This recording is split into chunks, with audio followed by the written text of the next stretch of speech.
Hello friends, welcome to Day Trader Telugu and good evening. Sensex 234 points gain అయ్యి 78,199 దగ్గర close అయితే Nifty 92 points gain అయ్యి 23,708 దగ్గర close అయింది. వెరాస్ బ్యాంక్ నిఫ్టీ 280 పాయింట్స్ గెయిన్ అయ్యి 50,202 దగ్గర క్లోజ్ అయింది. ఫ్రెండ్స్ గుడ్ న్యూస్, ఎందుకంటే నిన్నటి మన మార్కెట్ ఫాల్ వెనక ఇన్స్టిట్యూషనల్ ప్లేయర్స్ లేరు, బిగ్ ప్లేయర్స్ లేరు. ఎఫ్ఐఎస్ ఒక భారీ మొత్తంలో సెల్ చేయలేదు, 2,575 కోట్ల దగ్గరగా సెల్ చేశారు. సెల్లింగ్ ఓకే, మరి నిన్నటి మార్కెట్స్ అంత ఎక్కువగా పడాలా? 2,500 కోట్లకే అంత పడాలా? బికాస్ దానికి ముందు కూడా 4,000 కోట్లు, 5,000 కోట్లు, 7,000 కోట్లు కూడా సెల్ చేసిన రోజులు ఉన్నాయి. నిన్నెందుకు మరి అంతలా మార్కెట్ పడింది? దీనికి చాలా థింగ్స్ ని మీతో మాట్లాడాలి. అది నెక్స్ట్ ఈ మార్కెట్ అనాలిసిస్ లో డిస్కస్ చేస్తాను. బట్ నిన్న మన మార్కెట్స్ క్లోజ్ అయ్యాక మీరు జస్ట్ ఇంటర్నెట్ లో వాషింగ్టన్ టారిఫ్ అని మీరు సర్చ్ చేశారనుకోండి, మీకు కొన్ని ఇంపార్టెంట్ ఆర్టికల్స్ వస్తాయి. అందులో ఫస్ట్ వాషింగ్టన్ పోస్ట్ వాళ్ళు పెట్టిన ఈ ఆర్టికల్ తో మీరు గమనిస్తే డాలర్ ఇండెక్స్ సడన్ గా డ్రాప్ అయింది. ఏంటి డాలర్ ఇండెక్స్? చాలా డేస్ బ్యాక్ నుంచి మీకు డాలర్ ఇండెక్స్ అని మాట్లాడుతూ వచ్చానా?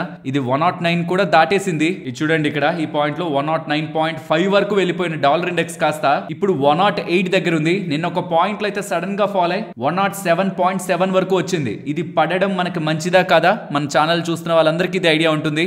డాలర్ ఇండెక్స్ పడడం మన ఇండియన్ రూపీ పరంగా మంచిది. కాబట్టి మీరు చూస్తే 86 వరకు వెళ్ళిపోయిన మన రూపీ, వీక్ అయిపోయిన మన రూపీ కాస్త నిన్న ఒకనొక పాయింట్ లో 85.6 వరకు కూడా వచ్చింది. అండ్ ఇలా పడ్డానికి, డాలర్ ఇండెక్స్ ఇలా పడ్డానికి ప్రధానమైన కారణం వాషింగ్టన్ పోస్ట్ వాళ్ళు పబ్లిష్ చేసిన ఈ ఆర్టికల్ అన్నమాట. దాంట్లో ఏం చెప్తున్నారంటే, ట్రంప్ గారు ఎన్నికల్లో గెలిచారు, నెక్స్ట్ జనవరి 20న ప్రమాణ స్వీకారం తీసుకోబోతున్నారు. తర్వాత చైనా మీద కానీ ఇతర దేశాల మీద కానీ ఒకే రకంగా ట్యాక్స్ ని భారీగా పెంచుతారన్నది అవాస్తవం. కొన్ని వాటి మీద సెలెక్టెడ్ గానే వాళ్ళు మారుస్తారు, కానీ యూనివర్సల్ గా అన్నిటి మీద ఒక టారిఫ్ ప్లాన్ వేస్తారన్నది మాత్రం కరెక్ట్ కాదనేలా వాళ్ళు ఆర్టికల్ ని పబ్లిష్ చేస్తే, అది పబ్లిష్ చేసిన కొంత టైంకే ట్రంప్ గారు వచ్చి వాషింగ్టన్ పోస్ట్ వాళ్ళు పబ్లిష్ చేసిన డేటా రిలేటెడ్ గా వాళ్ళకే తెలుసు అది నిజం కాదనేది అబద్ధం అని ఫేక్ న్యూస్లు పెడుతున్నారనేలా తన వైఖరి టారిఫల్ రిలేటెడ్ గా, టాక్సుల్ రిలేటెడ్ గా స్ట్రాంగ్ గా ఉందనేలా సోషల్ మీడియా వేదికగా చెప్పే ప్రయత్నం చేశారు. ఇక ట్రంప్ గారు రెస్పాన్సివ్ గానే మళ్ళీ డాలర్ ఇండెక్స్ పెరిగింది. కానీ ఈ రీసెంట్ టైమ్స్ లో ట్రంప్ గారి భయాలతో ఏదైతే డాలర్ ఇండెక్స్ వన్ డైరెక్షనల్ గా పెరుగుతూ వెళ్ళిందో,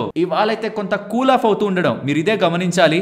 దేని కారణంగా మార్కెట్ ఎలా రియాక్ట్ అవుతుందని. ఇక్కడ మీకు డాలర్ ఇండెక్స్ కూల్ ఆఫ్ అవుతూ ఉండేసరికి నిన్న అంతలా వన్ డైరెక్షనల్ గా పడిన మార్కెట్ ఇవాళ కొంత గ్యాప్ అప్ అయి ఎంటైర్ డే అంతా కూడా కొన్ని ఇంపార్టెంట్ లెవెల్స్ మధ్యలో కన్సాలిడేట్ అయింది. వెరాజ్ మీరు వైరస్ రిలేటెడ్ గా ఈవెంట్ ని వెతకడానికి ప్రయత్నిస్తే ఈ వైరస్ రిలేటెడ్ గా ఈ రోజు కాదు, నెక్స్ట్ 30 రోజులకు కూడా మీకు డేటా కనిపిస్తూనే ఉంటుంది. ప్రతిరోజు ఏదో ఒక అప్డేట్, ఎక్కడో ఒక దగ్గర కేసు వచ్చిందని చెప్తూనే ఉంటారు. కాబట్టి ఈ వైరస్ నుంచి మనం డిటాచ్ అయ్యి ఎప్పుడైతే ఈ డాలర్ ఇండెక్స్ ని ట్రాక్ చేస్తామో, ఈ డాలర్ ఇండెక్స్ ఎప్పుడైతే కూల్ ఆఫ్ అవుతుందో, గతంలో ఒకసారి అన్ని మనం ట్రాక్ చేసాం, జపాన్ వాళ్ళ కరెన్సీని మనం ట్రాక్ చేసామా? కానీ ప్రెసెంట్ జరుగుతున్న సినారియో అంతా ఈ డాలర్ ఇండెక్స్ అండ్ చైనాకు సంబంధించిన కరెన్సీ యువాన్ రిలేటెడ్ గానే నడుస్తుంది. సో ఎప్పటికప్పుడు అలా మారుతున్న సమీకరణాలని మనం ఫోకస్ చేస్తేనే మనకు అక్కడ ఏం మారుతుంది, మన మార్కెట్స్ లో ఎలాంటి సినారియో ఉంటుందన్న లాజిక్ మనకి అర్థమవుతుంది.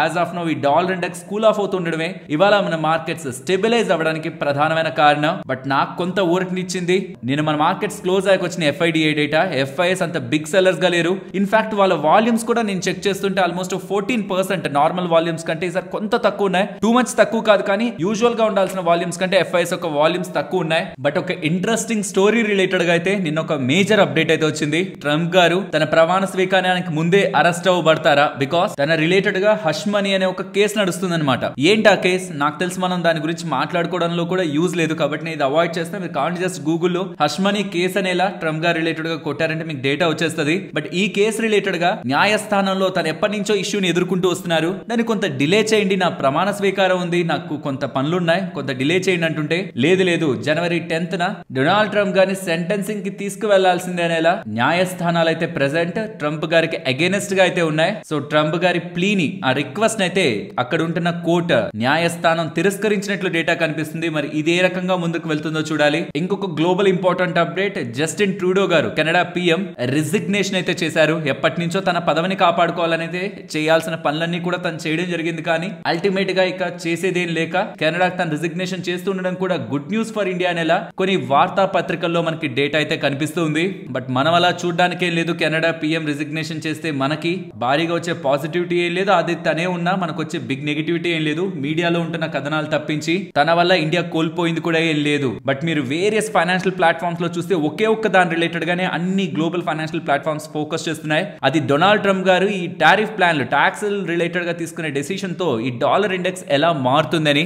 డాలర్ ఇండెక్స్ స్ట్రెంథన్ అవుతూ ఉండే ప్రతిసారి ఇండియన్ ఈక్విటీస్ తో పాటు గ్లోబల్ ఈక్విటీ మార్కెట్స్ కూడా అది మంచిది కాదు. మోస్ట్లీ జనవరి 20కి అక్కడి నుంచి నెక్స్ట్ 1 వీక్ ఆర్ 2 వీక్స్ లో తనకు సంబంధించిన మేజర్ డెసిషన్స్ అన్ని తీసుకుంటారు. కాబట్టి ఆ పాయింట్ కి నాకు తెలిసి డాలర్ ఇండెక్స్ రిలేటెడ్ గా ఉంటున్న ఈ వోల్టాలిటీ అప్డేట్స్ అన్ని మనం ఏదైతే ట్రాక్ చేస్తూ వస్తున్నామో వాటిని నాకు తెలిసి అక్కడితో మనం ఎండ్ చేయొచ్చు. తన ప్రమాణ స్వీకారం నుంచి 1 వారం 2 వారాల్లోనే మేజర్ డెసిషన్స్ అయితే తన దగ్గర నుంచి కనిపిస్తాయి జనవరి 20 నుంచి. ఇది డాలర్ ఇండెక్స్ పరంగా. వెరాజ్ బాండ్ డీల్స్ అయితే ఏం కూల్ ఆఫ్ అవుతున్నట్లు మనకు లేదు. బాండ్ డీల్స్ అయితే స్లోగా ఇంచప్ అయితే అవుతున్నాయి. 4.65 దగ్గరగా ఉంది. బట్ అట్లీస్ట్ ఏదో ఒక్క నెగిటివ్ అయినా క్లియర్ అవ్వాలి కదా. వాళ్ళ కరెన్సీ స్ట్రెంత్ అయిపోతూ స్ట్రాంగ్ అయిపోతూ రిస్క్ ఫ్రీ రిటర్న్ ఎక్కువ వచ్చేస్తూ అక్కడ యుఎస్ మార్కెట్స్ కూడా పడకపోతే 3 పాజిటివ్స్ ఆర్ 3 బెనిఫిట్స్ ఎఫ్ఐఎస్ కి దొరుకుతుంటే ఆటోమేటిక్ గా డబ్బులు ఇక్కడి నుంచి బయటకు పట్టుకు వెళ్తారు. కాబట్టి ఏదర్ అక్కడ మార్కెట్స్ అయినా ఫాలో అవ్వాలి, అలా జరగకపోతే డాలర్ ఇండెక్స్ అక్కడ కరెన్సీ అయినా సరే వాళ్ళకి సంబంధించింది వీక్ అవ్వాలి. పోనీ అలా కాకపోతున్నా ఏ రిస్క్ లేని రిటర్న్ అక్కడ bond deals 10 year bond deals అయినా పడాలి. ఈ మూడిట్లో ఏదో ఒకటి జరుగుతుంటే అది ఎంతో కొంత మన మార్కెట్స్ కి సపోర్ట్ అయితే చేస్తుంది. ఏంటి ఇదంతా నేను చెప్తున్నదంతా షార్ట్ టర్మ్ రిలేటెడ్ గా, లాంగ్ టర్మ్ ఇవన్నీ పనికిరావు. నేను నిన్నటి వీడియోలో చెప్పినట్టు ఎంతెంత అయితే మార్కెట్ పడిందో ఎఫ్ఐఎస్ వెళ్ళిపోవడం కారణంగా దానికి 2 3 కమింగ్ నెక్స్ట్ 12 months లో మార్కెట్ పెరిగింది. కాబట్టి లాంగ్ టర్మ్ ఇన్వెస్ట్మెంట్ చేసిన వాళ్ళు మాత్రం ఈ షార్ట్ టర్మ్ లో ఉంటున్న ఈ dollar index, bond deals, rupee depreciation గురించి కానీ, జీడిపి రిలేటెడ్ గా డేటా కానీ, బ్యాంక్స్ రిలేటెడ్ ఈ ఉంటున్న చిన్న డేటా పాయింట్స్ అన్నిటితో కూడా కంగారు పడాల్సిన నీడ్ లేదు. అండ్ జస్ట్ ఇప్పుడే రిలీజ్ అవుతున్న నేషనల్ స్టాటిస్టిక్స్ ఆఫీస్ NSO వాళ్ళ డేటా ప్రకారం జీడిపి FY25 రిలేటెడ్ గా 6.4 కి ఫోర్కాస్ట్ చేస్తున్నారు. షార్ప్ గా రెడ్యూస్ అయితే చేస్తున్నారు. FY24 లో అది 8.2% గా ఉండేది. ఇప్పుడు దాంతో పోలిస్తే ఇప్పుడు 6.4% కి ఇండియన్ జీడిపి గ్రోత్ రేట్ ని డౌన్ సైడ్ కి రివిజన్ తీసుకుంటూ ఫోర్కాస్ట్ ని ఇస్తూ ఉండడం, వైరస్ వచ్చిన తర్వాత ఇదొక స్లోయెస్ట్ గ్రోత్ గా 4 year లోగా ఉందనేలా వేరియస్ ఫైనాన్షియల్ ప్లాట్ఫామ్స్ లో మీకు ఇదేదో బిగ్ రెడ్ మార్క్, మనకి ఏదో సర్ప్రైజ్ వచ్చింది నెగిటివ్ గా నెల డేటా మీకు చాలా ఫైనాన్షియల్ ప్లాట్ఫామ్స్ లో ఇవాళ సాయంత్రం నుంచి రేపటి వరకు మీరు చూస్తూనే ఉంటారు. బట్ కంగారు పడకండి, 4 years లో జీడిపి డేటా ఎస్టిమేట్ ప్రెసెంట్ ఇస్తున్నారని. ఎందుకంటే మార్కెట్ ఎక్స్పెక్ట్ చేసినట్లే అక్కడ డేటా వచ్చింది.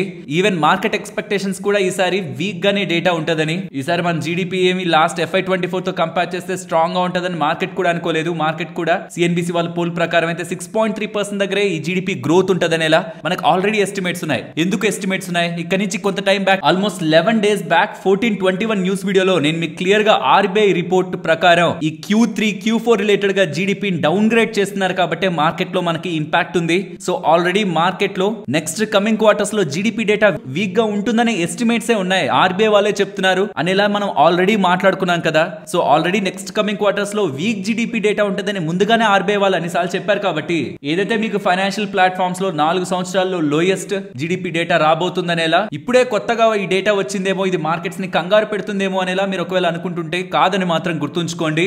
బికాస్ ఇది ముందుగానే RBI వాళ్ళు వాళ్ళ రిపోర్ట్ లో అప్డేట్ చేశారు. ఇది మనం 11 days బ్యాక్ 26th December చేసిన వీడియోలో కూడా డిస్కస్ చేసుకున్నాం. So Indian GDP data as per expected coming times లో ఉండబోతుందనేలా, FY25 కి ఉండబోతుందనేలా, ఈ డేటా పెద్దగా మార్కెట్స్ ని ఇంపాక్ట్ చేయదనేలా మనం గుర్తుంచుకోవాలి.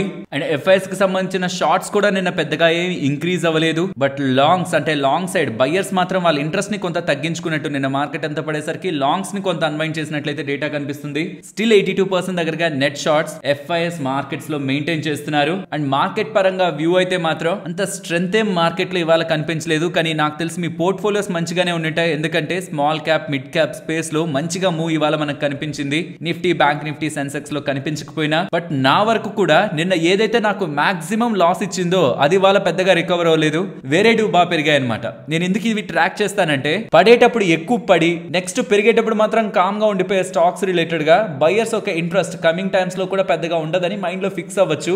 కానీ పడేటప్పుడు తక్కువ పడి పెరిగేటప్పుడు చాలా ఎక్కువ పెరిగిపోయే స్టాక్స్ రిలేటెడ్ గా సంథింగ్ ఏదో మంచిది కమింగ్ టైమ్స్ లో జరుగుతుందని ఎక్స్పెక్ట్ చేసే బిగ్ ప్లేయర్స్ ఒక ఇంట్రెస్ట్ అక్కడ ఉందని ఎలా ట్రాక్ చేస్తూ ఉంటాం. కాబట్టి మీ దాంట్లో నిన్న బాగా పడింది ఏంటి, బట్ అదే ఇవాళ పెరిగిందా, లేదంటే ఇంకేదైనా ఒక స్టాక్ బాగా పెరిగిందా, ఇవాళ టాప్ లూజర్ ఏంటి, ఇవాళ టాప్ గెయినర్ ఏంటి చెప్పడానికి ప్రయత్నించండి. సో ఓవరాల్ ఇవాళ మార్కెట్ యాక్టివిటీలు అంత స్ట్రెంత్ ఏం కనిపించలేదు. కాబట్టి టెక్నికల్ గా నిఫ్టీని ఎగ్జాంపుల్ గా తీసుకుంటే, ఈ రీసెంట్ హై ఏదైతే మార్కెట్ వెళ్ళి అక్కడి నుంచి రిజెక్ట్ అయిపోయిందో దాని అబోవ్ వెళ్ళి క్లోజ్ అయ్యేంత వరకు అయితే నేను పర్సనల్ గా షార్ట్ టర్మ్ లో మార్కెట్ బాగా పెరిగిపోతుంది అయితే నేను ఎక్స్పెక్ట్ చేయట్లేదు. అండ్ లాంగ్ టర్మ్ రిలేటెడ్ గా మాత్రం నిన్నటి వీడియోలో చెప్పాను కదా, కొన్నిసార్లే మనకు మార్కెట్స్ బాగా పడి అవకాశాలను ఇస్తాయి. డబ్బులుంటే పెట్టడం, లేదంటే పోర్ట్ఫోలియోని చూడడం మానేస్తే మంచి స్టాక్స్ లో మంచి బిజినెస్ లో మనం ఇన్వెస్ట్మెంట్ చేస్తున్నాను కాన్ఫిడెన్స్ తో, అదే మిమ్మల్ని ఫ్యూచర్ లో ఒకప్పుడు ధనవంతులుగా చేస్తుంది. చాలా మంది మార్కెట్ లో పెట్టి 1-2 సార్లు పడిపోయినప్పుడు తీసేయడం, పెరిగిపోతున్నప్పుడు కొనడం, దీని ద్వారానే ఎక్కువ డబ్బులు నష్టపోతారు. కాబట్టి కాబట్టి స్టాక్ మార్కెట్ లో కంపెనీని వెతికేటప్పుడు మాత్రం యాక్టివ్ గా ఉండడం, కంపెనీలో డబ్బులు పెట్టాక ఇన్యాక్టివ్ గా ఉండడం, ఇది మాత్రమే మిమ్మల్ని స్టాక్ మార్కెట్ లో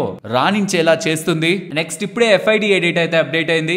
FIS రిలేటెడ్ గా యాక్టివిటీ నార్మల్ గా ఉంది. వెరాస్ వాళ్ళ ఓవరాల్ సెల్లింగ్ అయితే నిన్నటితో పోలిస్తే ఇవాళ కొంత తగ్గింది. నియర్లీ 1491 crore కి మాత్రమే. రీసెంట్ డేస్ తో పోలిస్తే కొంత లోయర్ నెంబర్ లోనే FIS ఒక సెల్లింగ్ కనిపిస్తుంది. ఫ్రెండ్స్, ఇలా మార్కెట్ లో ఉంటున్న ఎంటైర్ డేటాని ఇలా అనాలిసిస్ చేస్తూ కంటెంట్ ని మీ ముందుకు తీసుకురావడానికి మేం పెట్టిన ఎఫర్ట్స్ మీకు వాల్యుబుల్ గా అనిపిస్తూ ఉంటే మన వీడియోని తప్పకుండా లైక్ చేయండి. అండ్ అలాగే నిన్న నెల్లూరులో ఎవరైనా మన వాళ్ళు ఉంటుంటే మన యూట్యూబ్ షార్ట్స్ లో ఎవరైనా కనిపించడానికి యాక్ట్ చేయడానికి ఇంట్రెస్ట్ ఉంటే ఫామ్ ఫిల్ చేయమని ఒక లింక్ ఇస్తానని చెప్పాను. అందులో కొన్ని ఇష్యూస్ ఉండడం కారణంగా నిన్న ఆ లింక్ ప్రాపర్ గా వర్క్ అవ్వలేదు. మీరు కానీ మీకు తెలిసిన వాళ్ళు ఎవరైనా కానీ నెల్లూరులో ఉండే షార్ట్స్ లో కనిపించాలని అనుకుంటే డిస్క్రిప్షన్ కామెంట్ సెక్షన్ లో మొదటి లింక్ గా ఇస్తున్నాను. ఆ ఫామ్ ని ఫిల్ చేయండి, మన వాళ్ళు మిమ్మల్ని కాంటాక్ట్ అవుతారు. ఫ్రెండ్స్, మీకు ఇంపార్టెంట్ డేటా అని చూపించాలనుకుంటున్నాను. ఇక్కడ మీరు జాగ్రత్తగా గమనిస్తే Ather energy IPO 2-wheeler EV vehicle IPO ఉందా, అది కమింగ్ టైమ్స్ లో మార్కెట్ లోకి రానుందా, దానికి సంబంధించిన share holder reservation Hero MotoCorp related గా ఉందనేలా మనకి డాక్యుమెంట్స్ లో అయితే కనిపిస్తుంది.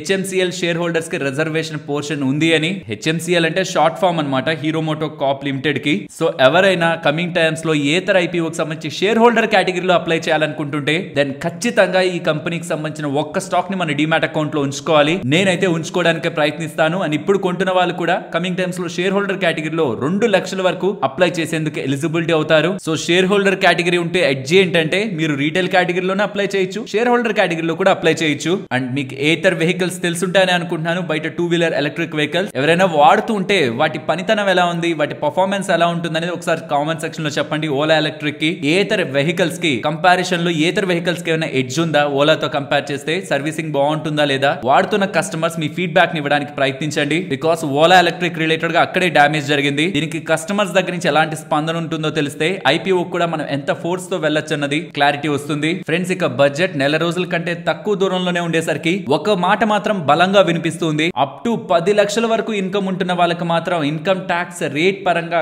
కట్ తీసుకోవడానికే ప్రెసెంట్ నిర్మలా సీతారామన్ గారు ఆలోచిస్తున్నారని, 10 లక్షల వరకు ఉంటున్న ఇన్కమ్ పై ట్యాక్స్ లో భారీ సవరణలు చేసి ఇన్కమ్ ట్యాక్స్ రేట్లను తగ్గించాలనే ఆలోచనలో ఉన్నారని, ఖచ్చితంగా దీని రిలేటెడ్ గా ఈసారి ఏదో ఒక చేంజ్ ఉంటుంది, ట్యాక్స్ కట్ ఉంటుందనేలా బలమైన వాదనలు ఆ ఊహాగానాలు అయితే వినిపిస్తున్నాయి. దీనికి ప్రధానమైన కారణం నాకు తెలిసి చాలా సంవత్సరాల నుంచి కూడా నేను ఇది ఎప్పుడు మార్కెట్ లో వెళ్ళలేదు. కార్పొరేట్స్ అంటే పెద్ద పెద్ద కంపెనీస్, వాటికి సంబంధించి వాటిని రిప్రజెంట్ చేస్తున్న బాడీస్ అని కూడా నిర్మలా సీతారామన్ గారికి, కేంద్ర ప్రభుత్వానికి మీరు దయచేసి పర్సనల్ ఇన్కమ్ ట్యాక్స్ రేట్స్ ని కట్ చేయండి. వాళ్ళ చేతిలో డబ్బులు ఉన్నప్పుడే ఏదైనా వస్తువులను కొనగలరు, బిజినెస్ కి దోహదపడగలరు. So personal income tax rates cut చేస్తేనే మా బిజినెస్ లు పెరుగుతాయని యూజువల్ గా వాళ్ళ ట్యాక్స్ గురించి అడుగుతారు. వాళ్ళకి ఏమైనా PLI స్కీమ్స్ కానీ ఏదైనా ఇతర వాటి గురించి అడుగుతారు. But personal income tax middle class people related గా అప్ టు 10 lakhs వరకు సంవత్సరానికి సంపాదిస్తున్న వాళ్ళు రిలేటెడ్ గా కట్ చేయమని మోస్ట్లీ ఎప్పుడు నేనైతే కార్పొరేట్ బాడీస్ అడగడం చూడలేదు. కానీ ఇప్పుడు కార్పొరేట్ బాడీస్ కూడా ముందుకు వెళ్ళి అడుగుతూ ఉండడం, ఈసారి ఏదో రకంగా ట్యాక్స్ కట్ ఉంటది, ఈ 10 లక్షల వరకు ఉంటున్న వాళ్ళకైనా ట్యాక్స్ కట్ ఉంటదని ఊహాగానాలు అయితే వస్తున్నాయి.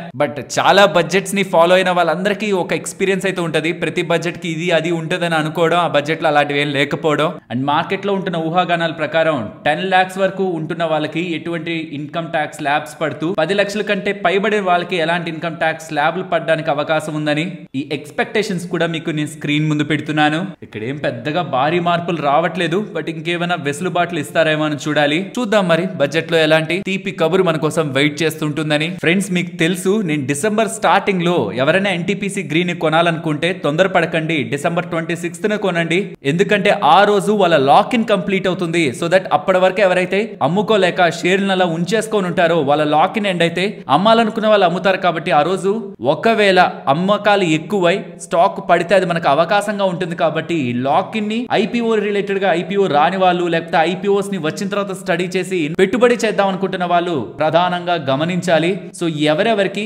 First lock in 1 month lock in ఎప్పుడెప్పుడు కంప్లీట్ అవుతుంది ఇక్కడ మీరు స్క్రీన్ మీద గమనించవచ్చు.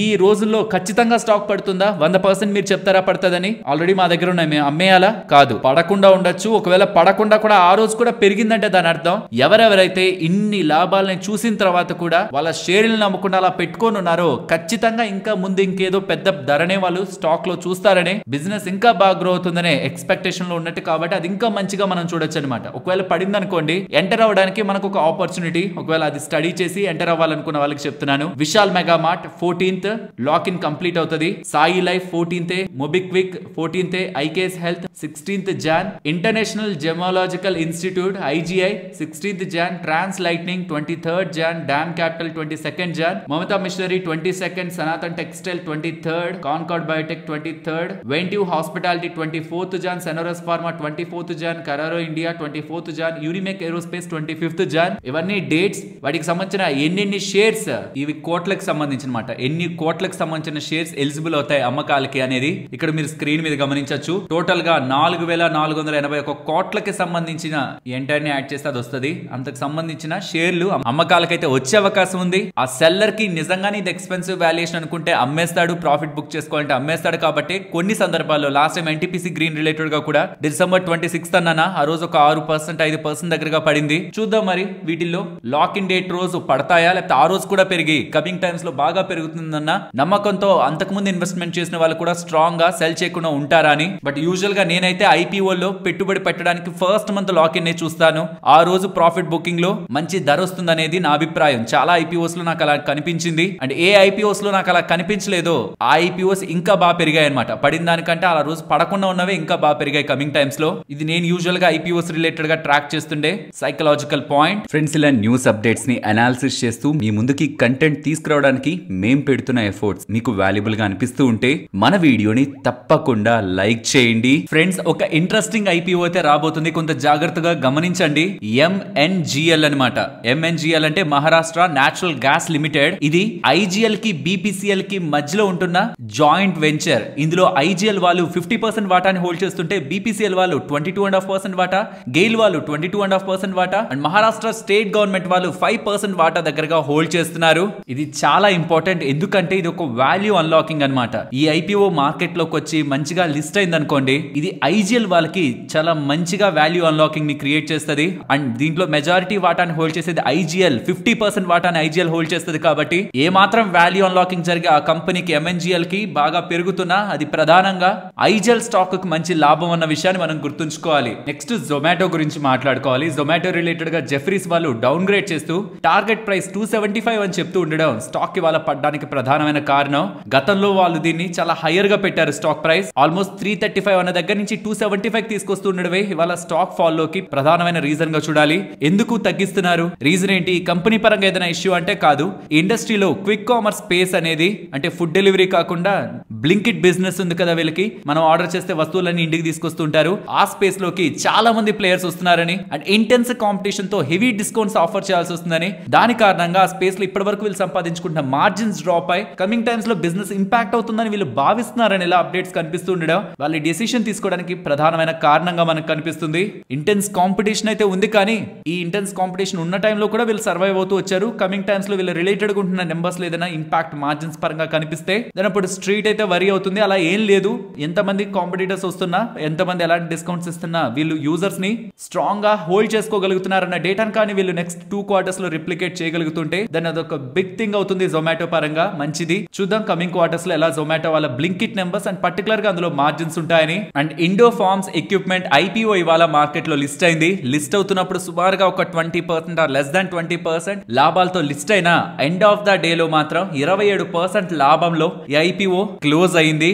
ఎవరైనా ఈ AMC కంపెనీస్ లో, అసెట్ మేనేజ్మెంట్ కంపెనీస్ లో ఇన్వెస్ట్మెంట్ చేయాలనుకుంటుంటే స్లోగా కాన్స్టెంట్ గా మార్కెట్ షేర్ ని గెయిన్ అవుతున్న AMCs ఎవరో మీకు ఐడెంటిఫై చేయడం ఈ డేటాతో మీకు స్క్రీన్ ముందు కనిపిస్తుంది. HDFC వాళ్ళు కానీ, ICICI ప్రుడెన్షియల్ వాళ్ళు కానీ, నిపాన్ కానీ, పరాగ్ పరిక్ వాళ్ళు కానీ స్లోగా మార్కెట్ షేర్ ని కాన్స్టెంట్ గా గెలుచుకుంటూ వెళ్తున్నారు. వెరాస్ మార్కెట్ షేర్ ని లూజ్ అవుతున్న వాళ్ళు మేబీ మీకు మార్కెట్ లో కొంత డిస్కౌంట్ లో కనిపించవచ్చు, బట్ ప్యారలల్ గా వాళ్ళ బిజినెస్ కూడా డ్రాప్ అవుతుందని మీరు అర్థం చేసుకోవాలి. వాళ్ళు ఎవరెవరు, UTI వాళ్ళు, ఆదిత్య బిర్లా వాళ్ళు, యాక్సిస్, ఫ్రాంక్లిన్, మిరాయ్ వీళ్ళు వాళ్ళ మార్కెట్ షేర్ ని కోల్పోతుంటే HDFC, ICICI Prudential, Nippon, Parag Parikh వాళ్ళు స్లోగా గెయిన్ అవుతున్నట్టు లాస్ట్ 3-4 year ట్రెండ్ నుంచి మీరు అబ్జర్వ్ చేయొచ్చు. నెక్స్ట్ యాక్జో నోబుల్ గురించి మాట్లాడుకోవాలి. వాళ్ళ స్టాక్ ఇంతలా పెరగడానికి ప్రధానమైన కారణం యాక్జో నోబుల్ కి సంబంధించిన పేరెంట్ కంపెనీ ఉంది కదా, డచ్ కి సంబంధించిన మల్టీనేషనల్ కంపెనీ. వాళ్ళు ఇండియాలో ఉంటున్న ఈ యాక్జో నోబుల్ ఇండియా కంపెనీ రిలేటెడ్ గా పొటెన్షియల్ సేల్, వాళ్ళ ఇండియా బిజినెస్ రిలేటెడ్ గా, పౌడర్ కోటింగ్ బిజినెస్ రిలేటెడ్ గా కానివ్వండి, వాళ్ళ R&D బిజినెస్ పరంగా కానివ్వండి,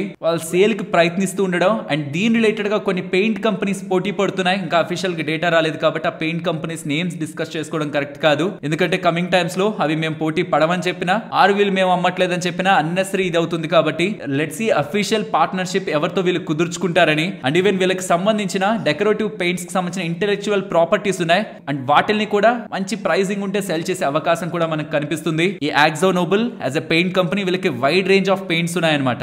డెకరేటివ్ పెయింట్స్ కానివ్వండి, కోటింగ్స్ కానివ్వండి and speciality coatings, industrial coatings, marine protective and even powder coatings related గా కూడా వీళ్ళకి డిఫరెంట్ సెగ్మెంట్స్ ఆఫ్ బిజినెస్ ఉన్నాయి. వీటి రిలేటెడ్ గా ఎవాల్యుయేషన్ కి ఇంటర్నేషనల్ కంపెనీ చూడండి ఆ బిజినెస్ ని సేల్ చేయడానికి ఉంటున్న మార్గాల్ని అన్వేషించండి అని ఇండియన్ కంపెనీకి చెప్పేసరికి ఎవరైనా బిగ్ ప్లేయర్స్ చాలా మంచి డబ్బులు పెట్టి కొనేస్తారేమో ఈ కంపెనీలో ఉంటున్న బిజినెస్ ని అనే ఊహాగానాలతో స్టాక్ ఇవాళ పెరగడం జరిగింది. రీసెంట్ గా టైటాన్ వాళ్ళు వాళ్ళ జ్యువెలరీ సేల్స్ తో అదర కొడితే ఇప్పుడు కళ్యాణ్ జ్యువెలర్స్ వాళ్ళు ఎప్పుడు కూడా టైటాన్ కంటే కళ్యాణ్ జ్యువెలర్స్ వాళ్ళు మంచి సేల్స్ ఉంటాయి. ఈసారి కూడా అంతే. కళ్యాణ్ జ్యువెలర్స్ వాళ్ళు 39% జ్యువెలరీ సేల్స్ తో గ్రో అవుతూ ఇండియాలో 41 సేల్స్ తో గ్రో అయ్యారని అండ్ యుఎస్ లో కూడా వాళ్ళ ఫస్ట్ స్టోర్ లాంచ్ అయిందని ఎలా strong business update Q3 business update వాళ్ళు షేర్ చేస్తున్నారు. జ్యువెలరీ స్టాక్స్ లో అయితే స్ట్రాంగ్ బిజినెస్ మొమెంటం అయితే కనిపిస్తుంది. ఇండియాలో వీళ్ళు 41% గ్రోత్, మిడిల్ ఈస్ట్ లో 22% growth and same store sales growth 24% దగ్గర కనిపించడం సాలిడ్ నెంబర్స్ కళ్యాణ్ జ్యువెలర్స్ దగ్గర నుంచి వస్తున్నాయి. నెక్స్ట్ టాటా ఎలక్సీ గురించి మాట్లాడుకోవాలి. టాటా ఎలక్సీ వాళ్ళు అండ్ నేషనల్ ఏరోస్పేస్ ల్యాబొరేటరీస్ వాళ్ళు strategic partnership for advanced air mobility related గా ఒప్పందాన్ని కుదుర్చుకున్నారని ఇందులో భాగంగా UAV అంటారు కదా, అన్మాన్డ్ ఏరియల్ వెహికల్స్, అలాగే UAM urban air mobility and electric vertical take off and landing aircrafts related గా artificial intelligence, machine learning, electrification, sensor fusion and secure communications పరంగా వీళ్ళ మధ్యలో పార్ట్నర్షిప్ ఉండబోతుందని టాటా ఎలక్సీ వాళ్ళు ఎక్స్చేంజెస్ కి అయితే అప్డేట్ చేస్తున్నారు.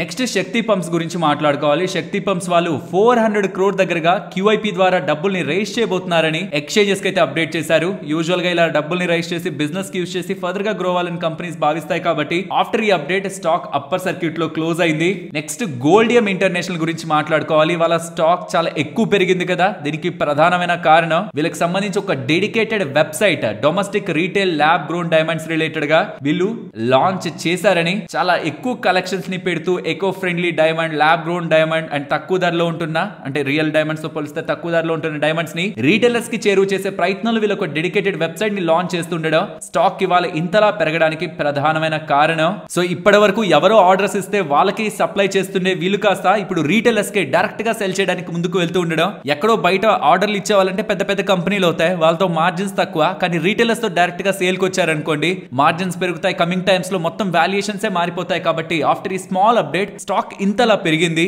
లెట్స్ సీ కమింగ్ టైమ్స్ లో వీళ్ళ వెబ్సైట్ నుంచి ల్యాబ్ గ్రోన్ డైమండ్స్ రిలేటెడ్ గా ఎలాంటి డిమాండ్ ఉంటుందని. బట్ పర్సనల్ గా తెలుసుకోవాలనుకుంటున్నాను. యూజువల్ గా మీరు అంటే మా ఇంట్లో అయితే జనరల్ గా గోల్డ్ రిలేటెడ్ గా ఉంటుందేమో, కానీ మా అమ్మ ఇంట్లో ఉంటే ఇతర ఆడవాళ్ళ రిలేటెడ్ గా ఎక్కువగా గోల్డ్ రిలేటెడ్ గా ఉంటుంది, కానీ ల్యాబ్ గ్రోన్ డైమండ్స్ అని వీటి మీద ఎక్కువ ఆసక్తి ఉండదు. బట్ ఈ రీసెంట్ టైమ్స్ లో ఆ ట్రెండే ఉన్నట్టు మారిందా? మీ ఇంట్లో వాళ్ళు కానీ తెలిసిన వాళ్ళు కానీ ల్యాబ్ గ్రోన్ డైమండ్స్ ఆ డైమండ్స్ మీద ఎక్కువ ఆసక్తి చూపిస్తున్నట్టు మీకు ఏమైనా అనిపిస్తుందా? మీ ఒపీనియన్స్ ని చెప్పడానికి ప్రయత్నించండి. నెక్స్ట్ పరాస్ డిఫెన్స్ గురించి మాట్లాడుకోవాలి. వీళ్ళకి MK46 అండ్ MK48 ఈ గన్స్ ని మ్యానుఫ్యాక్చరింగ్ చేయడానికి వీళ్ళకి లైసెన్స్ దొరికిందని and annual capacity and each of ఈ డిఫెన్స్ ఎక్విప్మెంట్ కి 6000 దగ్గరగా కెపాసిటీతో వీళ్ళు వీటిని మ్యానుఫ్యాక్చర్ చేసి బిజినెస్ ని పొందుతారు ఫ్రమ్ ఇండియన్ కంపెనీస్ నుంచి కానీ అంటే మన ఇండియన్ డిఫెన్స్ దగ్గర నుంచి కానీ మేబీ ఎక్స్పోర్ట్స్ ద్వారా కానీ బిజినెస్ ని పొందుతారని ఇలా ఎక్స్చేంజెస్ కి అప్డేట్ చేస్తుండడం న్యూ లైన్ ఆఫ్ బిజినెస్ కి వీళ్ళకి యాడ్ అవుతున్నట్టు కాబట్టి ఈ గన్స్ మ్యానుఫ్యాక్చరింగ్ లో కూడా వీళ్ళు వెళ్తున్నట్టు కాబట్టి స్టాక్ కి వాళ్ళ పెరిగింది. నెక్స్ట్ కాన్ఫిడెన్స్ పెట్రోలియం గురించి మాట్లాడుకోవాలి. కాన్ఫిడెన్స్ పెట్రోలియం వాళ్ళు 5 న్యూ CNG స్టేషన్స్ బెంగళూరులో కమిషన్స్ చేశారని అంటే అక్కడ వాళ్ళ వర్క్ ని స్టార్ట్ చేసుకున్నారని. సో ఇప్పుడు వాళ్ళ టోటల్ CNG స్టేషన్స్ బెంగళూరులో 40 నుంచి 45 కి పెరిగాయని, గెయిల్ తో వీళ్ళు కొలాబరేట్ అయ్యి క్లీన్ ఫ్యూయల్ రిలేటెడ్ గా ప్రమోట్ చేయడానికి వీళ్ళు CNG స్టేషన్స్ ని స్టార్ట్ చేసినట్టు ఓన్లీ బెంగళూరులోనే 100 CNG స్టేషన్స్ ని ఎస్టాబ్లిష్ చేస్తారనేలా కాన్ఫిడెన్స్ పెట్రోలియం వాళ్ళ అప్డేట్స్ అయితే చేస్తున్నారు. నెక్స్ట్ మోబిక్విక్ గురించి మాట్లాడుకోవాలి. వీళ్ళు Q2 నెంబర్స్ ని లాస్ట్ క్వార్టర్ నెంబర్స్ ని పోస్ట్ చేశారు. వీళ్ళ లాస్ కొంత నారో అయింది. లాస్ట్ టైం ఆల్మోస్ట్ 5.2 crore దగ్గరగా లాస్ ఉంటే ఇప్పుడు 3.6 crore దగ్గరగా లాస్ ని పోస్ట్ చేస్తూ revenue 43% year on year comparison లో పెరుగుతూ ఉండేసరికి ఇవాళ స్టాక్ ప్రైస్ లో మనకి గుడ్ మూవ్ అయితే కనిపించింది. దీంతో పాటు వీళ్ళ ఆపరేషనల్ డేటా కూడా గతంతో కంపేర్ చేస్తే ఇంప్రూవ్ అవుతుందనేలా వీళ్ళు ఎక్స్చేంజెస్ కి మెన్షన్ చేస్తున్నారు. And driver less made in train set ని టిటాగర్ రైల్ సిస్టమ్స్ వాళ్ళు బెంగళూరుకు సంబంధించిన మెట్రో వాళ్ళకి అందించారని, ఫస్ట్ డ్రైవర్ లెస్ ట్రైన్ అనమాట వాళ్ళు అందించారని, కమింగ్ టైమ్స్ లో ఇంకొక 2 ట్రైన్స్ దగ్గరగా ఏప్రిల్ 2025 లోపు అందిస్తారని అండ్ స్లోగా ఈ కెపాసిటీస్ ని పెంచుకుంటూ 2 trains per month by September లోపు వాళ్ళ ప్రొడక్షన్ కెపాసిటీని కూడా ఇంక్రీజ్ చేసుకుంటారనేలా టిటాగర్ వాళ్ళ వాళ్ళైతే అప్డేట్స్ చేస్తున్నారు. So driver less made in India train sets అనమాట. ఇంట్రెస్టింగ్ అప్డేట్స్ ఈ టిటాగర్ రైల్ సిస్టమ్స్ దగ్గర నుంచి అయితే కనిపిస్తూ ఉన్నాయి. నెక్స్ట్ నిఫ్టీ అలాగే bank Nifty support and resistance. Present ఇవాళ మీరు నిఫ్టీ ప్రైస్ యాక్షన్ ని గమనిస్తే నిన్న అంతలా పడేసరికి ఇవాళ ఓపెనింగ్ నుంచి పెరగడానికి అండ్ సడన్ గా పడడానికి, సడన్ గా పెరగడానికి మల్టిపుల్ టైమ్స్ మార్కెట్ వోలటాలిటీని చూపించిన తర్వాత ఆల్మోస్ట్ 10 o'clock నుంచి మీరు అబ్జర్వ్ చేస్తే గట్టిగా మాట్లాడితే ఒక 60-70 పాయింట్ జోన్ లోనే మార్కెట్ కన్సాలిడేషన్ అయిపోయింది. అండ్ ఇంకొక ఇంపార్టెంట్ థింగ్ కూడా ట్రేడర్స్ కి చెప్పాలనుకుంటుంది, ఇవాళ నుంచి ట్యూస్డే కి సెన్సెక్స్ ఎక్స్పైరీ మారిందని గుర్తుంచుకోండి. అండ్ థర్స్డే నిఫ్టీ ఉంటది. ఇవి మాత్రమే వీక్లీ ఎక్స్పైరీస్, మిగతా అంతా కూడా మంత్ కి షిఫ్ట్ అయిపోయి ఉంటాయని గుర్తుంచుకోండి. ఇది నిఫ్టీ పరంగా. బ్యాంక్ నిఫ్టీ పరంగా సేమ్ ఇవాళ ఈ 50,150 దగ్గర మెజారిటీ ఆఫ్ టైమ్ సపోర్ట్స్ తీసుకుంటూ ఫస్ట్ ఉంటున్న వోల్టాలిటీని పక్కన పెట్టండి. లాంగ్ సైడ్ ఉన్న షార్ట్ సైడ్ ఉన్న అక్కడ ఏం వర్క్ కాలేదు. కానీ దాని తర్వాత మాత్రం మేజర్ గా సపోర్ట్స్ దగ్గర, రెసిస్టెన్స్ దగ్గర బిట్వీన్ ఏ మార్కెట్ లో యాక్టివిటీ అయితే కనిపించింది. So coming to Nifty, present ఉంటున్న ఈ 23,690 బ్రేక్ అయి బిలో వెళ్తుంటే 23,640, ఆ బిలో 23,580, ఇక్కడ నుంచి అబోవ్ వస్తుంటే ఇవాళ ఫేస్ చేసిన రెసిస్టెన్స్ 23,760 బ్రేక్ అబోవ్ వెళ్తే 23,840 అండ్ అబోవ్ 23,890. అలాగే బ్యాంక్ నిఫ్టీ ప్రెసెంట్ తీసుకున్న సపోర్ట్ 50,150 బ్రేక్ అయి బిలో వస్తుంటే 49,850, ఇక్కడ నుంచి అబోవ్ వెళ్తుంటే ఇంకొక 30 పాయింట్ జోన్ లో మీరు చూస్తే మోస్ట్లీ రెసిస్టెన్స్ రిలేటెడ్ గా మీకు ఇలా జోన్ అయితే ఫామ్ అవుతుంది. ఈ జోన్ అబోవ్ ఈ 50,390 అబోవ్ కానీ వెళ్తుంటే 50,620 అబోవ్ 50,970 మేజర్ లెవెల్స్ గా అయితే కనిపిస్తున్నాయి. మరొక ఇంట్రెస్టింగ్ వీడియోతో మళ్ళీ మీ ముందుకు వస్తాను. అంతవరకు టేక్ కేర్. జై హింద్.